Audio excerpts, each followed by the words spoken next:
Two, two, two. Two, two, two. Two, two, two.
One, two, one, two. Hey, hey, hey. One, two.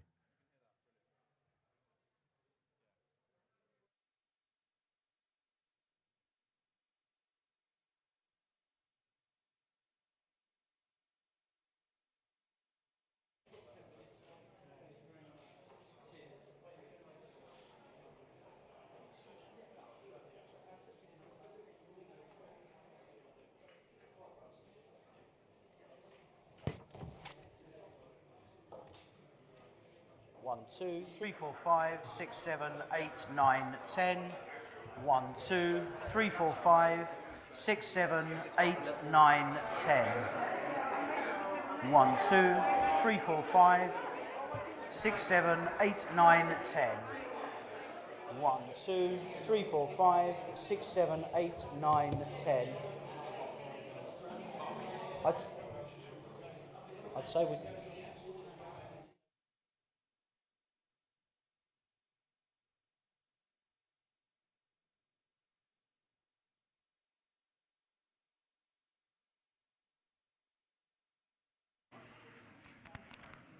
One, two, three, four, five, six, seven, 8, 9, 10. Is everybody happy?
T, T, T.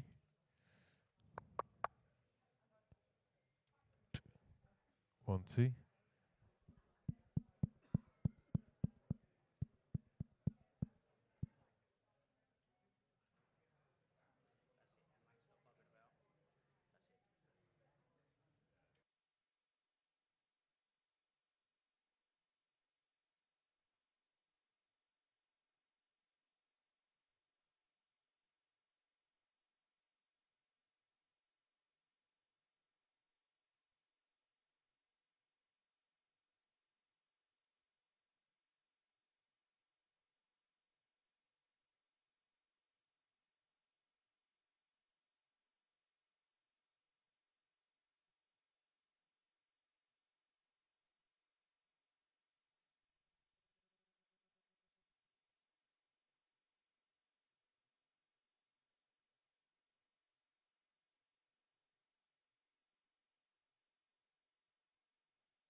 Hello, good morning. I'd particularly like to welcome those representatives of the foreign media and foreign governments who are here today and have the enviable task of explaining what's going on in our country to people back home.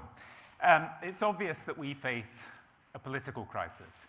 We may be about to face a constitutional crisis, and we also seem to be facing a cultural crisis. And for many of us, Brexit was the wrong answer to the right series of questions. What's gone wrong in our country? Why are people so disconnected, and what can we do about it? Can Parliament somehow reassert control over a government which seems to have lost its way? Would a people's vote solve our problems, or as some people say, would it create more divisions? And if we are to remain in the EU, what positive case can be made for that? We all know the big questions. We also know there's no consensus in Parliament, there's no consensus in the country, and that the clock is ticking. So, in the hope of finding some answers to these daunting questions, the People's Vote campaign has invited Tony Blair to give us the benefit of his experience and his expertise. We don't believe we've had enough of experts. Please we welcome Tony Blair.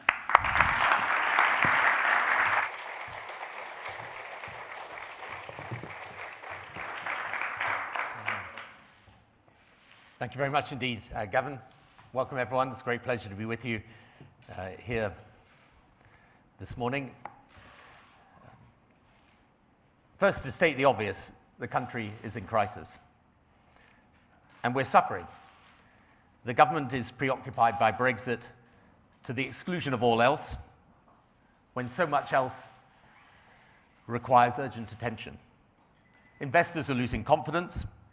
Our reputation as the repository of that great British virtue, common sense, is evaporating. The nation is bitterly divided. But Europe, to a degree, also has a Brexit crisis. Reflect for an instant on the bizarre nature of the European Council last night. 28 leaders of modern developed nations, plus Commission officials, all long steeped in experience of every variety of European challenge. Every one of those leaders, to a man or woman, believing that they're obliged to facilitate something which everyone thinks is a bad idea for Europe and for Britain. Not one believing that this course is better than Britain staying in Europe. All of them recognize that in the years to come, this decision will be regretted by future generations. Each of them aware that in a changing world, Brexit will make Europe weaker and our values, never mind our interests, harder to protect. Yet all feeling this strange compulsion to carry on, not regardless, by the way, because all have regard to the consequences, but helpless because it seems it must be so. Things do not need to be like this. We're not in a state of hypnosis to do this. We can assume consciousness. We have free will, and it's past time to exercise it. There is a tendency in many quarters, not least Downing Street, to treat Brexit as some form of natural disaster, something which has come about through force majeure, dictated by fate.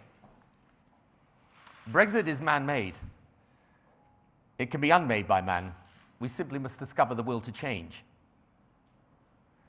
I direct this message today, however, not only to politicians here, but to those of Europe.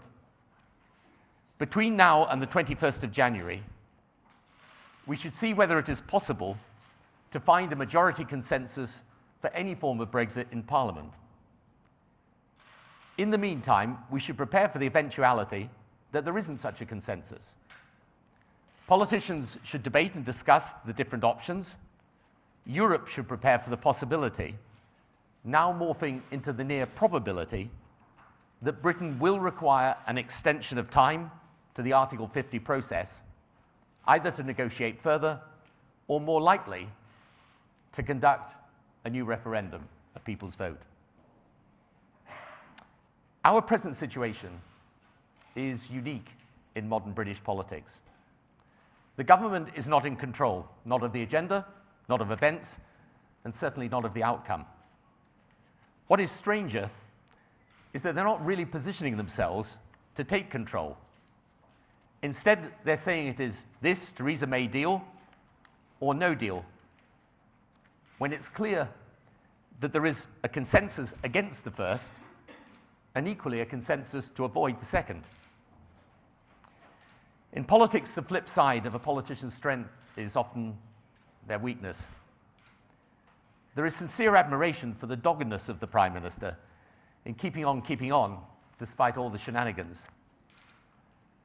But at a moment when we need imagination and creativity to find a way through, which accepts that the original plan may be unobtainable, there is a curious purblind reluctance even to consider one. Therefore, it is outside the normal processes of government where we must seek a solution. One unlooked for benefit of Brexit is that many members of Parliament, irrespective of party, are talking with each other, working with each other, discussing all possibilities, with a genuine desire to find an answer and not an advantage. And one sensible thing the Prime Minister has done is to allow for the possibility of throwing the matter forward to late January, and so to permit discussion without the prospect of an immediate vote forcing people off their various fences, and this is positive. So there may emerge out of this a consensus, or at least a majority. But, you know, there's been one pattern to the Brexit debate so far. Every potential solution has had its moment in the sun, but then things have clouded over. The so-called Norway model is the latest to succumb, precisely because of all the drawbacks of the Theresa May deal, making us a rule taker, indeed more so. Over the last 30 months, it has become apparent that 45 years of British membership of the European Union has intertwined us with Europe in ways which make disentangling us hideously complex. Thus, we've ended up with what I call the painful versus pointless Brexit dilemma, which has haunted the negotiation. To begin with, seemingly in ignorance of the technical and political realities, the government thought it could pursue a cake-and-eat-it strategy. David Davis promised, if you remember, that we would secure a deal which took us out of the single market, but with exactly the same benefits as being in it. Once it became clear that either we stayed in step with Europe's single market rules to minimize economic disruption, i.e. become rule takers, not rule makers, that's pointless Brexit, or broke away to make our own rules, but therefore with such economic disruption, painful Brexit, and that this choice was essentially binary, the Prime Minister plumped for pointless with the Chequers proposal. And the Irish question is an additional and fundamental problem, but it's really another manifestation of the same dilemma. A frictionless border between North and South in Ireland is only possible if the two are part of the same trading system, i.e. the single market and customs union. Such a border and the claim around it was not a concession by the British government, by the way. It started as a demand. Europe said yes, Ireland naturally said yes, and rightly, Europe has said it will stand by that decision, and indeed, so should we. But of course, it completely undermines the other negotiating objectives of the government. Now, it's not clear as we speak if the Chequers proposal is extant, but what has been revealed by the whole negotiation process is that all the Brexit options have significant drawbacks when compared with staying in the European Union. It is this pursuit of incompatible ends through inept means that has led us to the present impasse. And I do not believe this impasse is resolvable by agreement on the form of Brexit, because neither pointless nor painful is attractive. One or other part of the Conservative Party will rebel, and the Labour Party will oppose. However, let's try. Let's see if a majority consensus develops. If it doesn't, if we can't find an option that meets approval in Parliament with a majority for Brexit, then the choice is between going back to the people and no deal. But surely this much is plain, if nothing else is. Whatever is the proper interpretation of the June 2016 mandate, it cannot seriously be said to be no deal. And Parliament has rightly set its face against such an outcome. Therefore, to insist that we crash out with all the disastrous implications of no deal, rather than put the matter back to the people, would be an extraordinary dereliction of duty. And I don't see it happening for that reason. But that is why it is therefore completely perverse to spend time, Europe or the UK government, in preparation for no deal, rather than in what is a much more likely outcome, which is a new vote. Now, there are still many who argue that such a vote would be undemocratic, others that it would be divisive without being decisive. And these are important arguments which need to be dealt with. I argued for a final say referendum back in October 2016 on the basis that such a huge decision required the right to reconsider once the negotiation proceeded to a clear deal.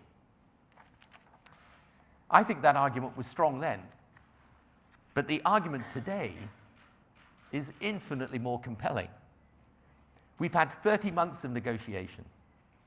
Universally, it is accepted that this negotiation has been massively more fraught than anyone ever imagined. Just go back and read the speeches of government ministers in the first flush of excitement post-referendum, and read them now. Survey the political wreckage of the past weeks. Ministers resigning, the Brexit deal derided by those who most vehemently campaigned for Brexit, unable to put the deal to a vote, the Prime Minister herself put to the vote, surviving but barely, back to Europe for words that no one seriously believes will rescue her cause, several different versions of Brexit but none able to command a parliamentary majority, chaos, the character of this process, no viable solution in sight, the clock, which should never have been set, ticking, now ticking ever louder as we approach the midnight hour. All of this, by the way, while domestically, in the last 24 hours alone, we've seen reports of 12-hour waits for beds in A&E having doubled, the highest level of knife and weapons offenses since 2010, and a 120% increase in rough sleeping. How can it be said, how can it seriously be said that in these circumstances, given the riot of confusion we find ourselves in, that it is wrong to go back to the people and clarify whether in the light of all of this, they wish to stay or leave? I simply ask, in what other decision of consequence in our lives, where there's a stipulated time between the original decision and the due date, where we've had 30 months of brutal education of reality, when our knowledge of the consequence is a world greater than it was when we took the decision, in what other circumstances would we refuse the right to reconsider, refuse even to contemplate a change of mind, indeed regard discussion of such a change as somehow a betrayal of principle?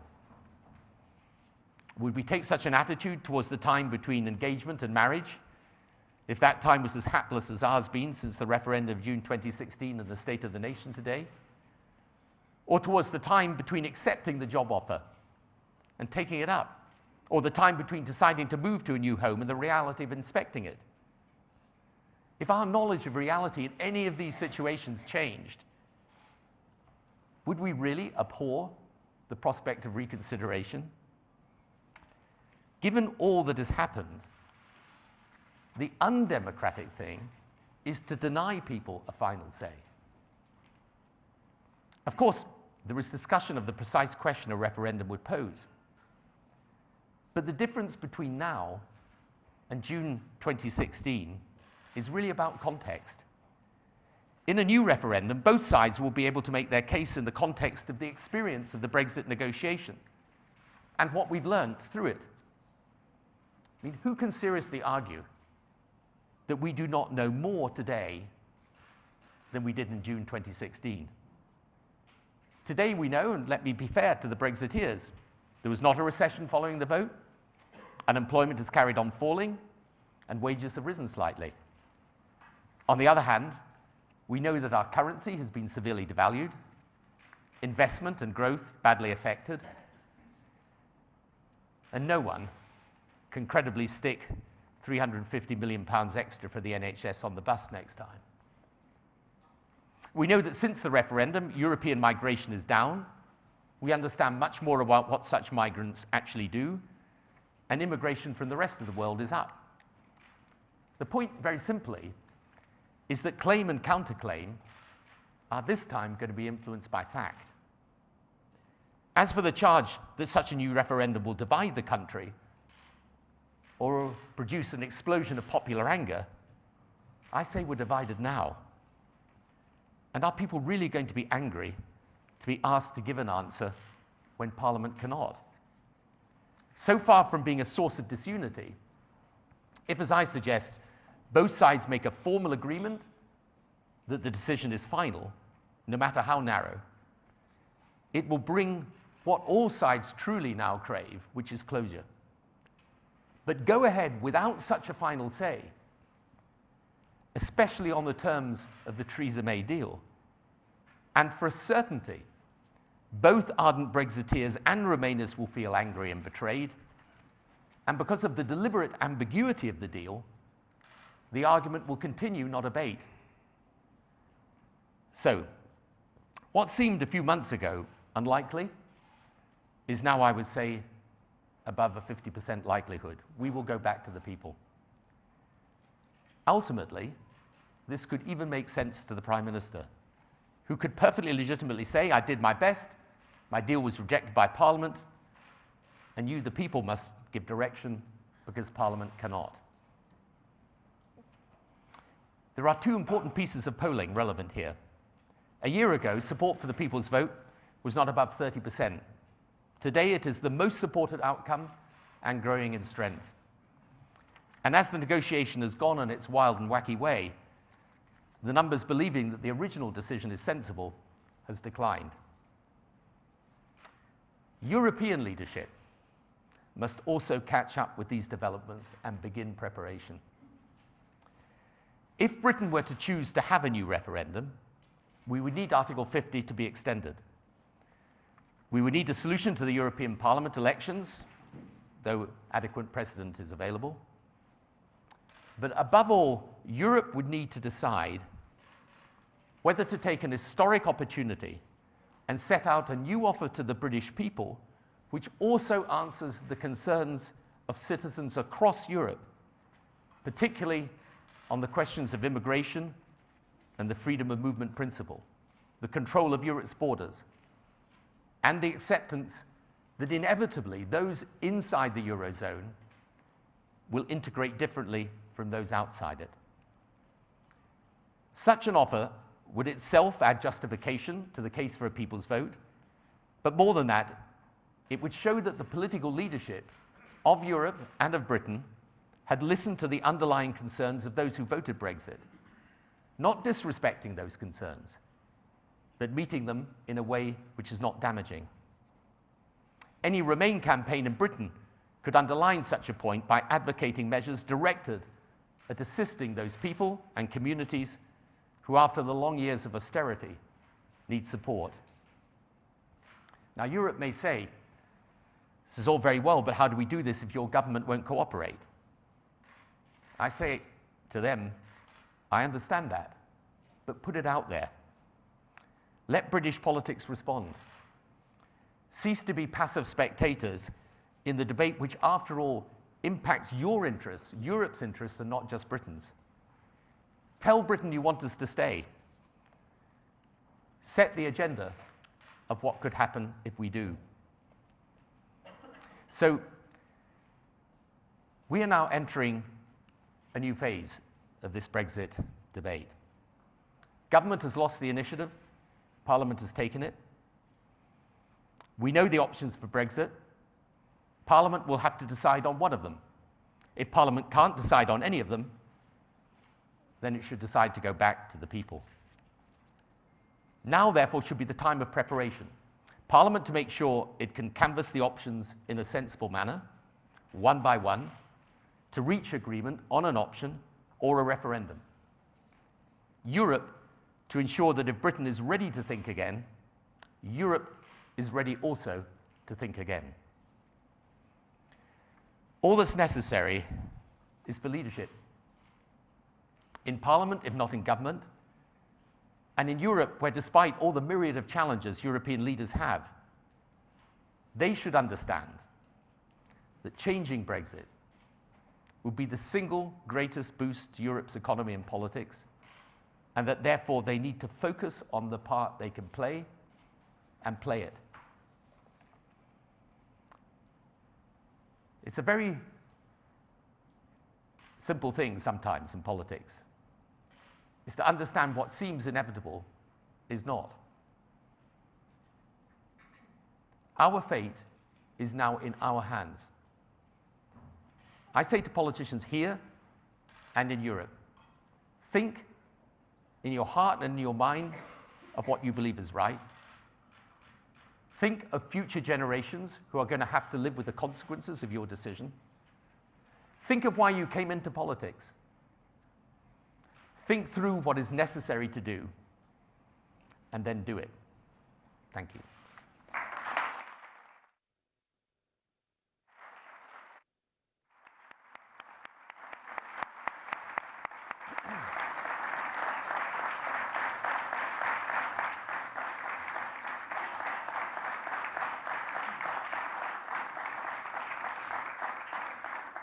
Thank you, Tony. We've got time for some questions from the media and, of course, from the diplomatic corps. Begin over there. Yeah, go ahead.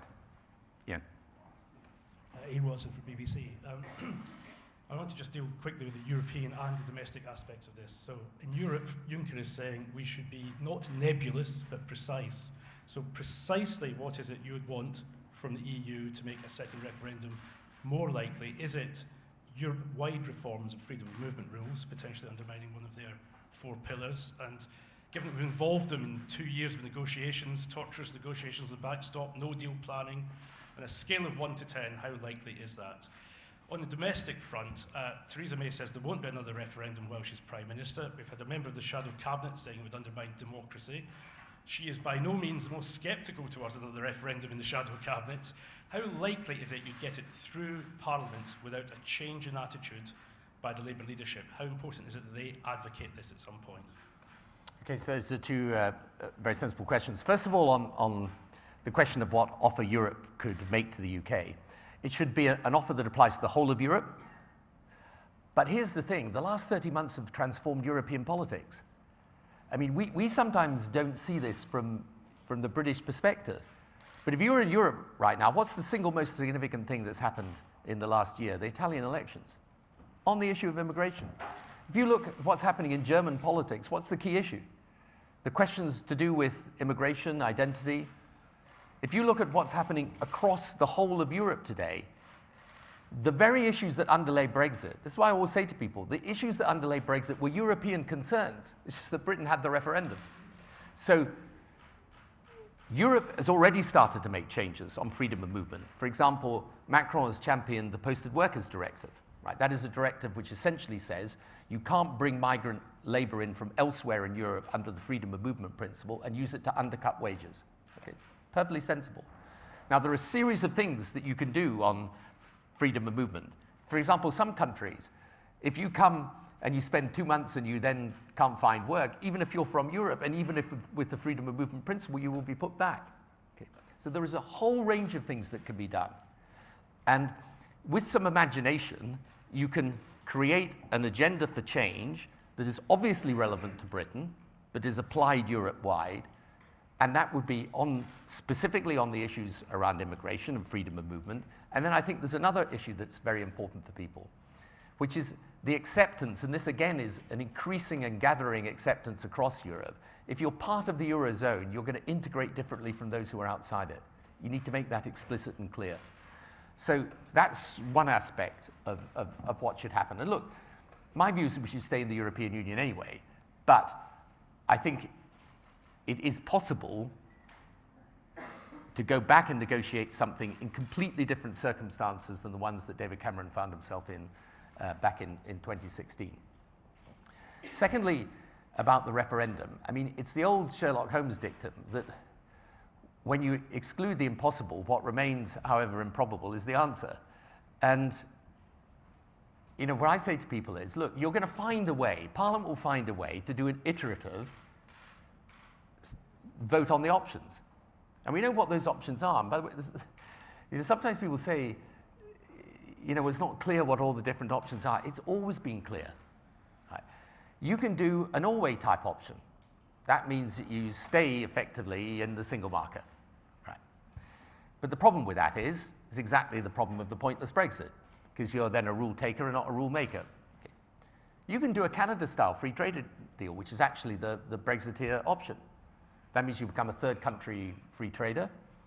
You have zero tariffs, by the way, on goods, but you have other non-tariff barriers on goods, and you're not part of the services single market. That's the painful Brexit. You can do that. Right. You can do the Theresa May deal, which is a sort of hodgepodge of various different things stuck together, and depending on which part of the Conservative Party is in the ascendance at any one time. I mean, that also the Europeans have agreed to, because frankly, they bolted us down in the withdrawal agreement, and the political declaration is completely vague. But you could do any number of those deals. My point is this: Parliament should find a way to go through each of those options. I don't think there's a majority for any of them, because some part of Parliament will vote against the pointless Brexit, another part will vote against the painful Brexit, and both parts are actually pretty much united against the vacuous Brexit, which is her deal. So if that happens, you're left with a very simple choice. You have no deal or a referendum. In those circumstances, how are Parliament not going to vote for a referendum in those circumstances? Right. If, by the way, they refuse to vote for a referendum, they're going to have to come back and choose one of the options. That's why I say to people, this no deal thing, remember this whole no deal thing came about originally as a ploy by the Brexiteers, because they wanted to say to Theresa May, you should be tougher with these European guys and go and threaten them with no deal. Which, as I said at the time, is like having a negotiation with someone on the 22nd floor of a building, and you say, if I don't get my way, I'm going to leap out the window. You know, it's not, frankly, a great way to negotiate. But anyway, that's what the Brexiteers did, and they pushed it on her. But then she discovered another use for this no deal thing, which is to frighten members of Parliament on the moderate wing of the Conservative and the Labour Party by saying, if you don't do my deal, you'll have no deal. They have no deal if they want no deal. But since they don't, they won't. So this is why I say to you, yes, I agree. The front bench positions are, you know, weird on both sides, frankly. But in the end, Parliament is in charge of this. And one of the good things about this whole process is that you do have members of Parliament on both sides who are talking with each other, discussing with each other, and they'll find a way of getting to this outcome, in my view. Thank you. There was a lady over there, and then I'll come over to this side. Perhaps you could say who you are first. Alexandra Renteria from W Radio. Mr. Blair, European leaders have ruled out any further conversations regarding the backstop. British people have lost faith. Europeans are very angry. What would you do if you were the Prime Minister right now? Stop digging. I mean, get out of the... Look, okay, why is the Northern Ireland thing a problem? The Northern Ireland thing is a problem because the government has said three things, all of which are mutually incompatible. Number one, there should be a frictionless border between North and South in Ireland. Okay, that's clear. Number two, that the UK as a whole should leave the single market and customs union. Well, that means you're going to have friction at the border. Number three, that Northern Ireland should be in the same relationship to Europe as the rest of the UK. These three things don't work, right? So that's why she's got the problem. She's got the problem because she gave a commitment that there would be an open border between North and South, and at the same time gave a commitment to the Unionists that Northern Ireland would never be in a different relationship to Europe than the rest of the UK, and at the same time gave a commitment to the British people that she would pull us out of the single market and customs union. So the answer is, you can't do it. And the thing that really astonishes me And as I say, I honestly do have a, you know, I've done the job, I know how difficult it is, and I really do have an admiration for the way, you know, she just gets up every day and carries on, but there was never any possibility of going to the European Council last night and getting a change to the backstop. If you're the Irish Prime Minister, by the way, if you want to lose your job, go and agree to a change in the backstop. I mean, he would be subject to a no confidence motion if he agreed to take away the insurance policy to keep the border open. So this is why I say, every time you look at what the government is doing, they're trying to pursue these incompatible objectives, and they're looking the whole time for a way of, you know, basically having our cake and eat it. And it's just, it's obvious we can't do it. And so my advice to the Prime Minister is very simple now. I actually think, funnily enough, she could still play a role in all of this if she just decided that, given the fact there isn't a majority for any form of Brexit, she would facilitate a chance for everyone to vote on the options, and then it's not that hard as a Prime Minister to say, look, I've done my best, I've tried my level best, I've been negotiating for 2.5 years, I've done everything I possibly can to reach an agreement, I've listened to you, and I've listened to you, and I've tried to square the circle, I can't. And what I've come up with is the best I can come up with, and you, Parliament, have rejected it. So you, the British people, now must decide what you want to do. I don't see why that's so hard. So my advice to her is, okay, you know, there's no point literally in carrying on banging your head against this brick wall. It's sensible to take your head off the brick wall and think creatively. Thank you. Gentleman there, and I'll come to Michael. Gentleman. Good morning, Antonio Guerrera from La Repubblica. I wanted to ask you, Mr. Blair, was the 2016 referendum a mistake, according to you? And if so, doing another referendum will be a mistake too? And the second question is to go more in depth to the factual side of another potential referendum. How do you imagine it? I mean, on the ballot paper, I mean, which kind of choice that should be in there? Thank you very much. So I think in the 2015 general election, if people can remember those distant days, I think I was the only person who made a speech about Europe during the course of the election campaign, saying I thought a referendum was a bad idea. And actually, Ed Miliband, to his credit, refused to commit the Labour Party to a stay or leave referendum. And one of the things that's really unfortunate about the whole situation is it wasn't the defining issue of British politics. I mean, if it had been the defining issue, it would have been a huge problem for Ed to refuse to commit to the referendum. It really wasn't. And, you know, I'm afraid this country's been held hostage by this division essentially within the Conservative Party and the right of British politics for just far too long. And at some point, we've got to escape. But the truth is, having had the referendum, it's very difficult to justify changing the position without going back to the people.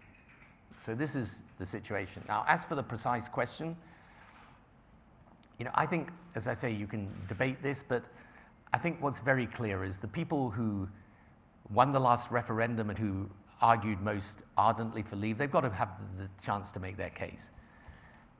And it's really the context that's going to be different, because the context will be one in which this is refought with the benefit of 30 months of experience.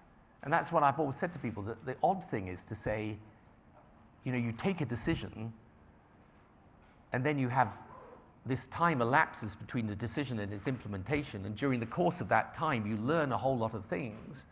What on earth's wrong with saying, on such a decision of such magnitude, which is going to decide the destiny of your country, that you should ask people, okay, let's have a final say on this, do you really want to proceed or not? And I think, you know, the opposition to going back to the people, I think is really because it's partly because I think some of those leavers fear fighting a new campaign where we have so much more fact to base our decision on. But it's also, to be fair, it's this idea it will be very divisive. I think the most divisive thing we could do right now is proceed with a deal no one's really satisfied with, which is not clear, and which will mean then you get dragged the other side of March 2019, and you're still arguing about all these things. Because, by the way, the interesting thing is just to realize, within the cabinet today, the Prime Minister's still got people who don't really agree with her Chequers proposal. Indeed, I don't even know if a Chequers proposal is still the proposal. Okay. So you've got people, even within the cabinet, never mind the government or the parliament or the country, who intend post-March 2019 of pulling us towards a much harder Brexit. And then you've got others who want a much softer Brexit. If you're the Philip Hammonds, well, do you want a softer Brexit? So this is why when people think a new vote will be divisive, it's actually the only way of unifying. And there does have to be, however, a very, very clear undertaking. And I say this as an absolute ardent, Remainer. If it goes back to the people again, I think there's got to be a formal agreement between both campaigns that that's that. And if it goes the wrong way, we're going to have to live with it. If there's any members of the diplomatic corps, I'd like to hear from you too, but let's have the very diplomatic Michael Crick next. Michael Crick of Channel 4 News. Isn't there another solution here, Mr. Blair? Hold a general election, elect a Labour government, and allow Jeremy Corbyn to go back to Brussels and negotiate a better deal? That is a possible solution, but I think it's unlikely to come about, because I think that if I was a Conservative MP, I mean, literally what would, I know, look, politics is crazy today, but what would induce you to have another general election with Brexit as an issue? In my view, the Conservative Party did really badly in the last election. They won, but only just, because Brexit got mixed up in the policy debate. So I can't see the circumstances in which they would agree to a general election. And frankly, let's be very clear about this. Supposing everything happened in the way that you say, Michael, Jeremy Corbyn would have the same problem. The dilemma arises from the nature of the process. It's not resolvable by the exercise of political will, because I think, again, one of the things that's really crucial but has often been missing from this is an understanding of what the single market, how it came about, and why it's important. So the single market came about because, actually, a lot of it under British, with British energy. It was Margaret Thatcher, in fact, who first started to say, we need Europe to move in a direction which breaks down barriers and allows much greater trade around Europe, because we want it to be as an economic entity and not a political entity, or economic as well as political. So what we did in the single market, and this was carried on by John Major, carried on by myself, is we started to create a level playing field, unique in its scale, of the same standards and rules across Europe. That's why you end up with low-cost travel across Europe today, because you have aviation rules back in the early 90s started to be liberalized so that all countries have the same standards. It means that London remains a financial center for the euro and for financial instruments denominated in euros, even though Britain's not part of the single currency. It means that, BMW Mini, and you and I will both know, BMW Mini is itself, when I was growing up, if you'd said BMW was going to take over, you guys are too young to remember this, but in the old days, right? The Mini was the symbol of everything that was British, right? It's the BMW Mini today. So that tells its own story. But the point is that the parts of that car will be, some parts will be manufactured in England. Next bit of the process for the part will be done in Toulouse. The next bit will be done somewhere in Germany, and then it will be shipped back to Britain and assembled. All of it with the same standards applying across the piece. Now, on the other hand, when you go abroad anywhere in Europe, you'll have to take an adapter to plug your mobile phone in, right? Why is that? Because we haven't standardized those things. So this is the point, that the single market was the standardization of all of these things to make trading more easy. So all of Europe deals with the same common rule book. What the Europeans were never going to agree is that Britain should be able to go into this single market, but have its own rules. And, you know, frankly, it doesn't make any difference whether it's a Labour government, a Conservative government, or, you know, a divine government. It's not going to be different. So this is why I don't really understand how we ever managed to get into the situation in this negotiation where we thought such a thing was possible. But, you know, it's a strange world.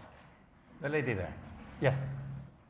Hello, Katrin from German media. I'm wondering, I just wanted to go back to the immigration point. Yes, there is some sort of, issues in Europe on immigration, but that's usually or mostly not the European immigration, the freedom of movement.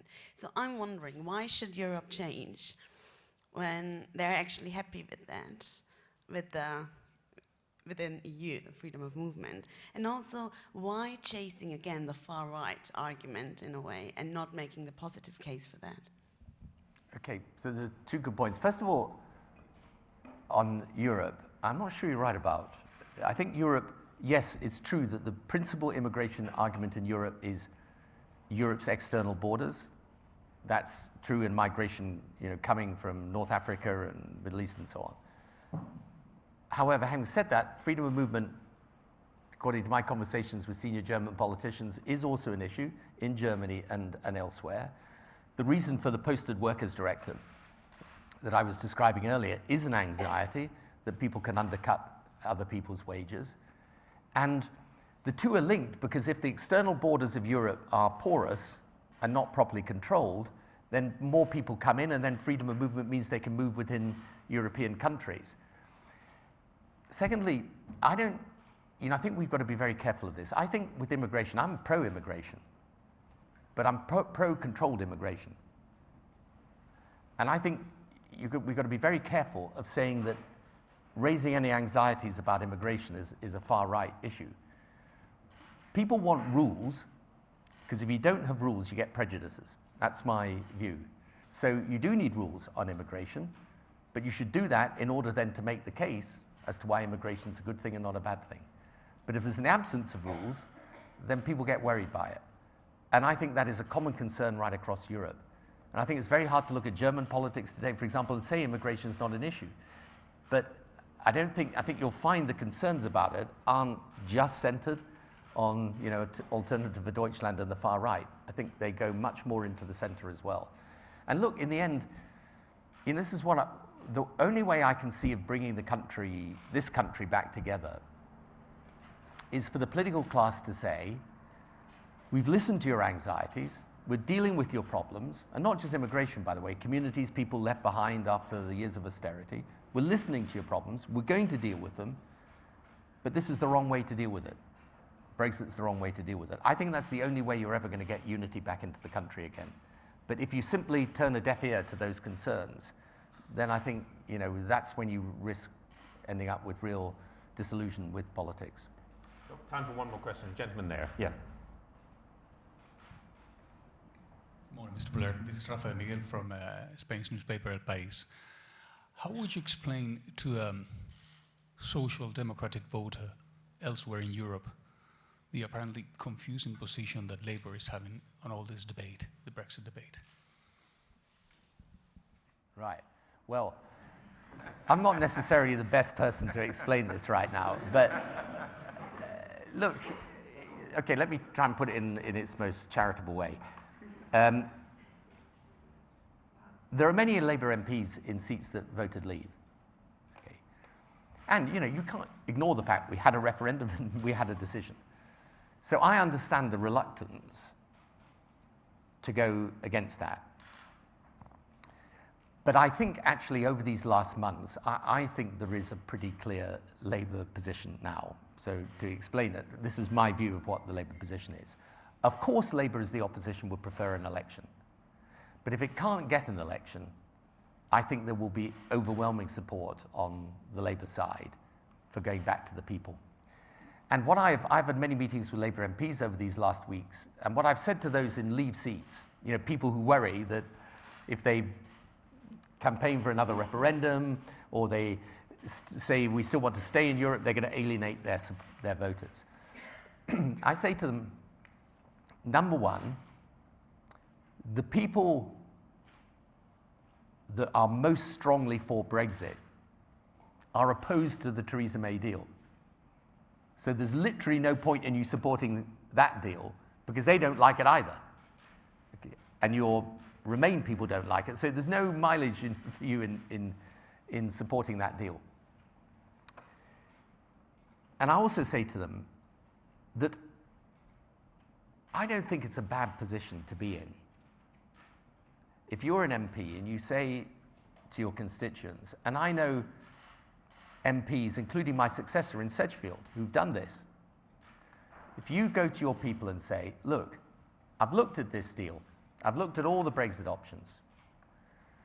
I've analysed all the detail of this negotiation. I personally cannot support leaving the European Union in these circumstances with any of these options.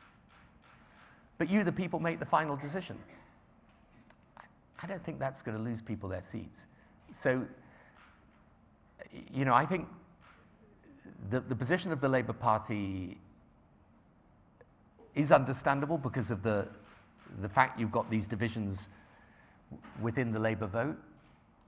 But I honestly do believe in the end the Labour Party will come to a decision that lines up with what we're saying, with the people's vote, with the campaign for a new referendum. And I think that's a very sensible thing. And I'll say one final thing, which is that, you know, this is a moment of where every politician who's involved in this decision should ask themselves, why did they come into politics? And you know, politics a lot of the time is quite a grim profession. I mean, to be very frank about it. You know, you do all the intrigues and the backbiting and the abuse and the difficult challenges you get in politics. Politics can be sometimes quite a miserable profession. But it never ceases to be an important one. And this is a moment when, if you're a politician, if you're an ordinary member of parliament, for once in your political life, you actually hold the destiny of a nation and the fate of a people in your hand. You know, for once, you're able to rise above all that drudgery of politics and make a big decision. So make the big decision on the basis, please, of what you think is right. Make the big decision on the basis of what you think is the right destiny of a nation and the right fate for the people. And think of the generations that are coming after you and ask what they will think about that decision that you take. And I think when people do that, I hope they'll realize that this is a moment when if they do the right thing, history will be kind to them and future generations will be grateful. Thank you all for your questions. Thank you for coming. And our thanks, of course, to Tony Blair. Thank you.